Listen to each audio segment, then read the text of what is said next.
Evaluator, my fellow Toastmasters, most welcome guests, and of course, Randy. Thank you, Randy, for yet another hilarious and well crafted speech. Randy is working on the Connect with Storytelling path. And in this speech, he was supposed to use or focus on using a story in a speech or creating a speech that is a story. Randy did this by sharing a technique with us and then using a story to illustrate that technique or the tool. I'd like to talk about tonight, Randy, some things that I think you did well, one or two tips for improvement, and finally something that you totally hit out of the park. So I want to first start with your gestures. Randy, I think one of the challenges that many of us find in using Zoom or an online platform is as Toastmasters, we're used to using our whole bodies, and we're encouraged to do so, whether that's through gesturing with our hands, through our body language, through pacing and movement. And with Zoom, that's really hard to do. But tonight, Randy did a number of gestures where he used his hands and did some of these and did one of these at one point. And Randy, those hand gestures were so well done. They illustrated your point. They were focused on the camera and they didn't, you actually like did this. It didn't take away from your face and your facial expressions. And I think it was one of the best ways that I've seen hand gestures used during a speech where it didn't kind of seem like a disembodied hand like mine does right now, but that they helped bring life to your speech.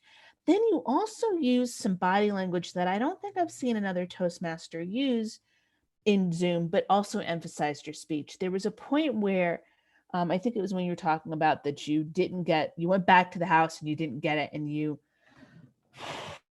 leaned back in your seat, and that was very obvious that you were kind of deflated or kind of set back in that moment. And I thought that was a really clever way to use body language during the Zoom call. Then you used the technique of repetition. It was mine, mine. It was mine. And that conveyed not only a lot of emotion, but really hammered home the victory. So I think these were things that you did really well. The two things that I have to share from you that I think that you can improve upon was you needed to pause a little bit with your punchlines.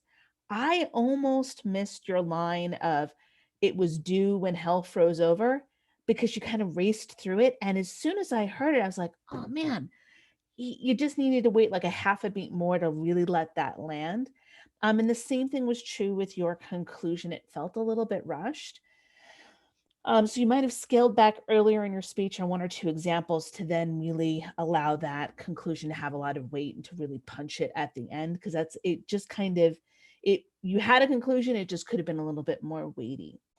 Speaking of weight and heavy lifting, one thing, Randy, that I want to applaud you on, and I want to draw attention to the entire club to this note. Randy gave a very robust introduction to Laura, our Toastmaster, this evening. And this allowed that introduction to do a lot of heavy lifting for his speech. Essentially, Laura set up Randy's speech for us because he gave her a very well crafted introduction.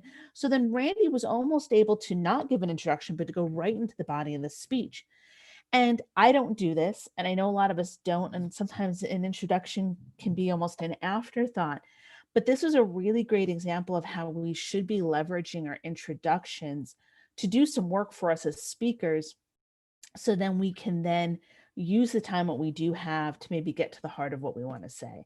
So thank you so much, Randy, for that really great example of how potent and powerful an introduction can be, and all of the other things that you did well this evening.